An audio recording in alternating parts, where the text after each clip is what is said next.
तो देखिए तमिलनाडु का भी आंकड़ा तेजी से बदल रहा है। केरल की 87 सीटों का रुझान, एलडीएफ 37 पर, यूडीएफ 48 पर। अंतर अभी बहुत ज्यादा नहीं है, लेकिन 9 सीटों का लगभग अंतर केरल में भी दिखाई दे रहा है। और देखिए 51 सीटें हो गई है जब तक हम आंकड़े पढ़ रहे हैं। असम की लखीमपुर सीट से बीजेपी आगे चल रही है, लखीमपुर से बीजेपी के मनाप डेका आगे चल रहे हैं। 30 और 20 का ये अंतर यहाँ पर प्रत्युष।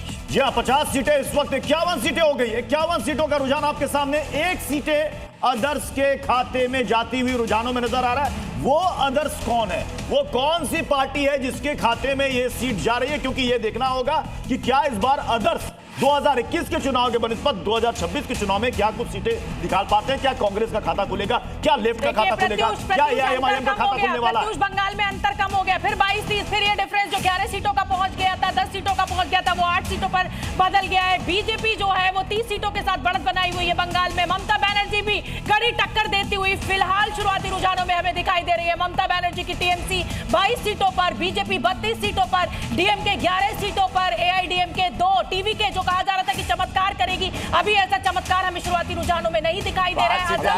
5 नई पार्टी, नई नवेली पार्टी है, बिल्कुल नई नवेली पार्टी है। चुनाव में अगर 5 सीटें भी रुझानों में उनके बढ़ते हुए नजर आ रहा है, इसका मतलब कि जो वहां पर स्टार लोगों का जो जलवा है ना, वो यहां पर नजर आ रहा है कि वो उतरते हैं और चुनावी मैदान में भी ताल ठोकर के चुनावी जीत दर्ज करते हैं। मुझे लग रहा है प्रत्युष एकदम क्लियर स्वीप की तरफ कांग्रेस पार्टी जो है हारती हुई, क्लियर स्वीप की तरफ बीजेपी बढ़ रही है 23 सीटों के साथ। यहाँ पर 9 सीटों पर कांग्रेस ने बढ़त बनाई हुई है, यानी असम में 32 सीटों का जो रुझान हमें मिला है उसमें 23 सीटें, यानी एक जिसे कहा